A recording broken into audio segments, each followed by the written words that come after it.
রাজ্যের বিভিন্ন পুরসভায় আধুনিক বর্জ্য ব্যবস্থাপনা গড়ে তুলতে সিএমইআরআইএ প্রযুক্তি ব্যবহারের উদ্যোগের কথা জানালেন রাজ্যের পুর ও নগর উন্নয়ন মন্ত্রী অগ্নিমিত্রা পাল। আজ তিনি যান Durgapur central mechanical engineering research ইনস্টিটিউটে। সেখানে তিনি বলেন, প্লাস্টিক বর্জ্য থেকে জ্বালানি, জৈব বর্জ্য থেকে সার, শুকনো পাতা থেকে বিকল্প জ্বালানি আর নির্মাণ বর্জ্য থেকে কম খরচে ইট তৈরির প্রযুক্তি রাজ্যের বিভিন্ন পুরসভায় কাজে লাগানোর পরিকল্পনা নেওয়া হয়েছে। রিভ্যাম্প করে সমস্ত নালী বা পাইপ পরিষ্কার করা সম্ভব নয়, ব্রিটিশ আমলের পাইপ অর্ধেক সময় সেটা করা হবে আস্তে আস্তে। এখন যতটা সম্ভব ছিল ছোট নালী, মাঝারি নালী, বড় নালী, ইরিগেশন দপ্তরের সাথে কথা বলে সমস্ত ক্যানালকে মাননীয় মুখ্যমন্ত্রী বলেছেন পরিষ্কার করতে, তারা পরিষ্কার করছে, পিডব্লিউডি পরিষ্কার করছে। আমরা তো ভিতরে পাইপ চেঞ্জ করতে পারছি না। আমরা যেখানে জল জমছি মানুষকে বলছি আপনি আমাদের খবর দিন, আমরা মোটর বসিয়ে দেবো। সঙ্গে সঙ্গে কালকে করুণাময়ীতে জল জমেছে, অনেক জল, কমিশনারকে ফোন করে ওখানে সঙ্গে সঙ্গে পাঠিয়ে দেওয়া হয়েছে। বাস স্ট্যান্ডের ভিতরটা, করুণাময়ী বাস স্ট্যান্ডের ভিতরটা হচ্ছে আমাদের ট্রান্সপোর্টের। আমি মাননীয় মন্ত্রীকেও বলেছি যে এই ট্রান্সপোর্টের এই ড্রেনেজ বিষয়টা দেখতে হবে। এখন 15 বছর ধরে যদি কেউ কাজ না করে, চূড়ান্ত নালী খুললেই দেখবে শুধু হাজার হাজার টনের শুধু প্লাস্টিক প্যাকেট বেরোচ্ছে। তো সেটা তো করতে তো 1 মাস তো হবে না কাজটা। আমরা চেষ্টা করছি। মন্ত্রী জানান, রাজ্য সরকার জমি দেবে এবং সিএমইআরআই প্রযুক্তিগত জ্ঞান ও প্রয়োজনীয় সহায়তা প্রদান করবে। সেই প্রযুক্তির ভিত্তিতে পুরনো জমে থাকা বর্জ্য প্রক্রিয়াকরণের জন্য আধুনিক কেন্দ্র গড়ে তোলা হবে। বর্জ্য আলাদা করে পুনর্ব্যবহারের মাধ্যমে পরিবেশ দূষণ কমানোর পাশাপাশি রাজস্ব আয়েরও সম্ভাবনা তৈরি হবে বলে তিনি দাবি করেন। পরিদর্শনের সময় অগ্নিমিত্রা পাল বলেন, অতীতে রাজ্য সরকার কেন্দ্রের গবেষণা ও প্রযুক্তিকে গুরুত্ব দেয়নি। তার দাবি, মানুষকে বোঝানো হয়েছিল যে কেন্দ্র বাংলাকে বঞ্চিত করছে। বর্তমানে কেন্দ্র ও রাজ্যের সমন্বয়ের মাধ্যমে উন্নয়নমূলক প্রকল্প বাস্তবায়নের উদ্যোগ নেওয়া হয়েছে বলেও তিনি মন্তব্য করেন। তার কথায় এখন সবাই বুঝতে পারছেন কেন ডাবল ইঞ্জিন সরকারের দরকার পড়েছিল। সব যেগুলো দেখলেন এর আগে রাজ্য সরকার, প্রাক্তন রাজ্য সরকার যারা, তারা তো কখনো এগুলো নিয়ে ইন্টারেস্ট দেখায়নি, আগ্রহ দেখায়নি।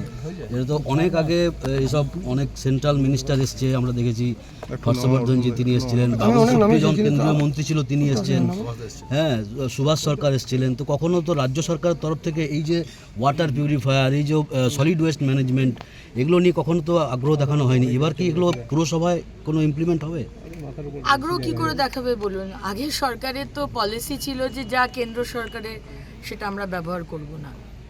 মানুষকে ভুল বোঝানো হয়েছিল যে কেন্দ্র সরকার আমাদের বঞ্চিত করে, বাংলাকে দেখে না, বাঙালিকে নজর দেয় না, আমাদের বঞ্চিত করা হচ্ছে। এবার আসলটা তো দেখতে পাচ্ছেন। ডবল ইঞ্জিনের সরকার কেন বলেছিলাম আনাটা দরকার, দেখতে পাচ্ছেন। আজকে এই CMERI central mechanical and engineering research institute, আমি আজকে এখানে আরও অনেক কিছু আছে। আমি এসেছি আমার দপ্তরের বিষয়টা দেখার জন্য, যে আমরা যে রেগুলার যে লেগাসি বেস, যেটা এই যে পাহাড়ের মতো ডাই হয়ে পড়ে রয়েছে, আগের 15 বছর কিচ্ছু হয়নি, কোনো কাজ হয়নি। এবার সেইটাকে আমি কি করে কি করতে পারি। তো এর যে প্রসেসটা রয়েছে, আমরা সরকার জমি দেবো, ওনারা নো হাউ দেবেন, টেকনোলজি দেবেন, আমরা ইনস্ট্রুমেন্টগুলো ওনাদের মতো করে বানিয়ে দেবো এবং যারা টেন্ডার ভরবে তারা সেই মালটাকে নিয়ে যে যার জায়গায় পৌঁছবে। প্লাস্টিক থেকে যেটা হচ্ছে সেটা আরডিএফ বলে, সেটা চলে যাবে সিমেন্ট ফ্যাক্টরিতে, সেগুলোকে নেয়।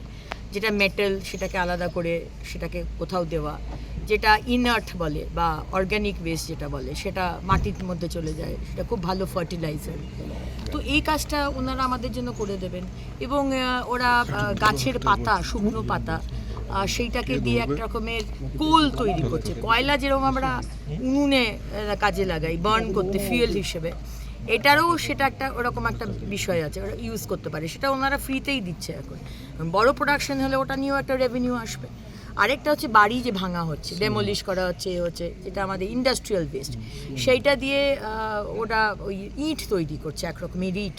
বাড়ি তৈরির জন্য সেই ইটটা লাগবে না, কিন্তু পেরিফেরি মানে আমার বাইরের যে কোনো পাঁচিল টাচিল, সেটার জন্য কিন্তু ইট, এবং 25% দামটা কম হবে, সেটা তৈরি হচ্ছে। সব কিছুর একটা ইউজ রয়েছে। প্লাস্টিক যেগুলো রয়েছে, প্লাস্টিক তো বারবার বলছি যে 1 তারিখ থেকে আমরা ব্যান করছি, আপনারা জানেন। সেই প্লাস্টিকগুলো যেগুলো অলরেডি, এগুলো তো পৃথিবী থেকে কোনো দিন যাবে না। যে চলে এসছে প্লাস্টিক, সেই ব্যান প্লাস্টিক কিন্তু আপনি ধ্বংস করতে পারবেন না। এবার সেটাকে আমরা যদি ফার্নেসে ইউজ করি, কোনো ফার্নেসে, কোনো ফ্যাক্টরিতে, সেটা ইউজ করা যেতে পারে। তো এরকম বিভিন্ন রকমের বিষয় রয়েছে, যেটা আমি আজকে ওনাদের সাথে কথা বলেছি। আমার ডিপার্টমেন্ট থেকেও, সুডা থেকে তাদেরকে চিঠি পাঠানো হয়েছে। আমাদের বহু জায়গাতে এই সলিড ওয়েস্ট ম্যানেজমেন্টের লেগাসি ওয়েস্ট ম্যানেজমেন্টের সেট আপ তৈরি করা হচ্ছে, সেখানে আমার তাদেরকে দরকার। সেই কারণেই আজকে আমি ওনাদের টাইম নিয়ে আমি আজকে এসেছি। ওনারাও আমাকে বারবার বলছিলেন, ডক্টর সুভাষ সরকার আমাকে বহুবার বলেছেন তুমি একবার যাও। তো আজকে আমি যেহেতু এসেছি, এখানে আরেকটা প্রোগ্রাম আছে, তো আমি ভাবলাম যে একবার ওনাদের কাছ থেকে পুরো বিষয়টা জেনে তারপরে। সিএমএ এর সঙ্গে কি রাজ্য মৌস্বাক্ষর করবে? এটা তো সেন্ট্রাল গভর্নমেন্টেরই আমাদেরই, কিন্তু একটা তো এমও তো হবেই। আমরা যে এতগুলো সারা বাংলা জুড়ে করব, সেটা তো একটা এমওইউ তো হতেই হবে। So will do it. বলছি দিদি, তারাতলার কাণ্ডে 15 জন মৃত্যুর সংখ্যা। মন্ত্রী আরও জানান, নগর উন্নয়ন দপ্তরের পক্ষ থেকে ইতিমধ্যেই সিএমইআরআইকে চিঠি পাঠানো হয়েছে। রাজ্যের বিভিন্ন এলাকায় কঠিন বর্জ্য ব্যবস্থাপনা ও দীর্ঘদিন ধরে জমে থাকা বর্জ্য নিষ্পত্তি প্রকল্পে এই প্রযুক্তি ব্যবহারের পরিকল্পনা নেওয়া হয়েছে। ব্যুরো রিপোর্ট, পূবের কলম ডিজিটাল।